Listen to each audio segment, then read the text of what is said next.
Hi అండి, welcome to my channel. నేను మీ ఉమాశ్రీ. అందరూ ఎలా ఉన్నారండి? నేనైతే చాలా బాగున్నాను. ఇది వచ్చేసి మంగళవారం రోజు వ్లాగ్ అండి. నేను సండే రోజు ఊరెళ్ళి వచ్చిన తర్వాత మండే రోజు అయితే చాలా అలసిపోయానండి. ఇంకా రైసు, కర్రీస్, టిఫిన్, చట్నీ ఇవన్నీ చేసే ఓపిక అయితే లేకుండా, అందుకని నేను లెమన్ రైస్ అయితే చేశానండి. ఊరి నుంచి అయితే లెమన్స్ తెచ్చుకున్నాను. ఈ లెమన్ రైస్ తొందరగా అవుతుంది. అలాగే బాక్స్లోకి కర్రీ పెట్టకుండా ఇలా లెమన్ రైస్ అయితే పెట్టేసి పంపించానండి. పిల్లలకు కూడా టిఫిన్ అదే పెట్టాను మండే రోజు. ఇంకా మంగళవారం రోజు వచ్చేసి నా దగ్గర దోశ బ్యాటర్ అయితే రెడీగా ఉంది కదండి. ఆ రోజు సండే రోజు రెడీ చేసి పెట్టాను కదా మా వారి కోసము.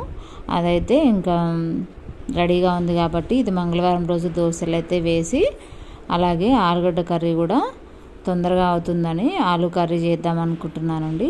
ముందు ఇలా లేసిన తర్వాత బయట ఊడ్చేసి ముగ్గు పెట్టాక ఇలా ఇల్లు అయితే క్లీన్ చేసుకుంటున్నానండి.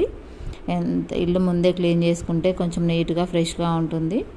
అందుకని ఇలా ఇల్లు క్లీన్ చేసిన తర్వాత ఇంకా నేను వంట అయితే స్టార్ట్ చేద్దాం అనుకుంటున్నానండి. ఇంకా పిల్లల్ని రెడీ చేయడము 8:30కి అలా పంపిస్తున్నానండి. సో ఇంకా ఏంటంటే థంబ్నెయిల్ చూశారు కదండి. ఇతరుల లైఫ్ని ఎప్పుడూ జడ్జ్ చేయకండి. ఎవరిని మనం లైఫ్లో తొంగబడి చూసామా అంటే అది వాళ్ళ లైఫ్ మనకు అర్థమైతే అవ్వదండి. పాపం ఎవరి కష్టాలు వాళ్ళకు ఉంటాయి.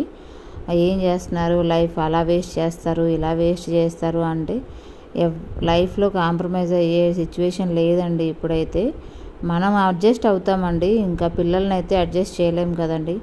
అలా అని పర్వాలేదు, ఏం కాదు అని వాళ్ళకి ఎంత నచ్చ చెప్పినా కూడా ఏదో ఒక విషయంలో మాత్రం ఖచ్చితంగా వాళ్ళ కోరికలు అయితే తీర్చాలి.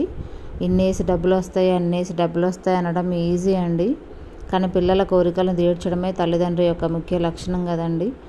సో అందుకని పిల్లలు పెద్ద అయ్యే వరకు తక్కువ ఖర్చుతోటి వాళ్ళ చిన్న చిన్న కోరికలు తీరుస్తాం, పెద్ద ప్రాబ్లం లేదండి. కానీ చూసే వాళ్ళకి మాత్రం ఏం చేస్తున్నారు, డబ్బులు అన్నేసి డబ్బులు వస్తాయి, ఇన్నేసి డబ్బులు వస్తాయి.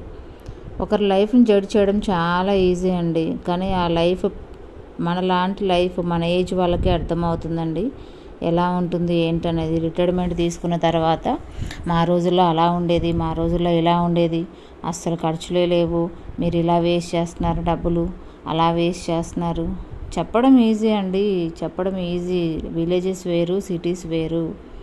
ఈ స్కూల్ ఫీజులు పెరగడము, ఎక్స్పెన్సెస్ పెరగడము, లైఫ్ ఎలా లీడ్ చేయాలి, ఎలా ముందుకెళ్ళాలి అని మనం ఆలోచిస్తుంటే మన జనరేషన్ వాళ్ళు ఇంకా ఎక్కడో కూర్చొని ఏం చేస్తున్నారు, ఎన్ని డబ్బులు వస్తాయనంటే ఇప్పుడు సిటీలో వచ్చేసి ఏది ముట్టుకున్నా థౌజండ్స్లో అండి. 500 లేనిది బయటకైతే వెళ్ళలేము. 500 అది మినిమం అండి.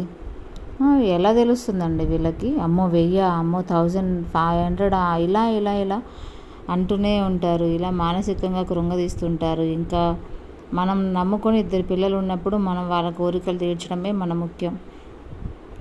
సపోర్ట్ ఇవ్వడం మాత్రం చేత కాదండి. సపోర్ట్ ఎవ్వరు ఇచ్చేవాళ్ళు ఉండరు. అలా అని బ్యాక్గ్రౌండ్ చేరి ఇంకా అవన్నీ మాటలు అంటూ మానసికంగా మనల్ని కృంగదీస్తుంటారు. మిమ్మల్ని కూడా ఎవరైనా ఇలా జడ్జ్ చేశారా అండి, ఏం చేస్తున్నారు డబ్బులు అనే క్వశ్చన్ మీరైతే ఫేస్ చేసి ఉంటారా? ఎవరైనా చేశారా? అప్పుడు మీరు ఎలా బయటపడ్డారు? ఈ క్వశ్చన్స్కి ఆన్సర్ ఎలా ఇస్తారు? ప్రతి ఒక్కరికి ఆన్సర్ చేసుకుంటూ వెళ్తారా అండి? నేనైతే కామ్గా ఉండిపోవడమే బెటర్ అనుకొని, చెప్పినా వాళ్ళకి అర్థం కాదండి. అలాంటప్పుడు కామ్గా ఉండడమే బెటరు. సో మీరు కూడా ఇలాంటి క్వశ్చన్స్ మీ ఫ్యూచర్లో ఎవరైనా అన్నప్పుడు జస్ట్ కామ్ అయిపోండి అంతే. మనం ఎక్స్ప్లెయిన్ చేసినా వాళ్ళకి అర్థం కాదండి. సో ఇలా అయితే పిల్లలు రెడీ అయిపోయారండి మంగళవారం రోజు. ఇంకా ఓన్లీ బుధవారం ఒక్కరోజు అయితే హాలిడేస్ అండి. సో ఇలా పిల్లలు రెడీ అయిపోయి తినేసి రెడీ అయిపోయారు. ఇంకా ఛానల్ ఫస్ట్ టైం చూసేవాళ్ళు పిల్లలకి స్నాక్స్ ఇంకా వాటర్ బాటిల్ కూడా ఇచ్చేసానండి. వాళ్ళన్నీ కంప్లీట్గా రెడీ అయిపోయారు. వాళ్ళు షూస్ వేసుకుంటారు. ఇంకా మా వారైతే వెయిట్ చేస్తున్నారు పిల్లల కోసము. వీళ్ళు కూడా షూస్ వేసుకొని ఇంకా అలాగే వెళ్ళిపోతారండి. ఫస్ట్ టైం ఛానల్ చూసే వాళ్ళైతే ప్లీజ్ సబ్స్క్రైబ్ చేసుకోండి. Like, share, subscribe.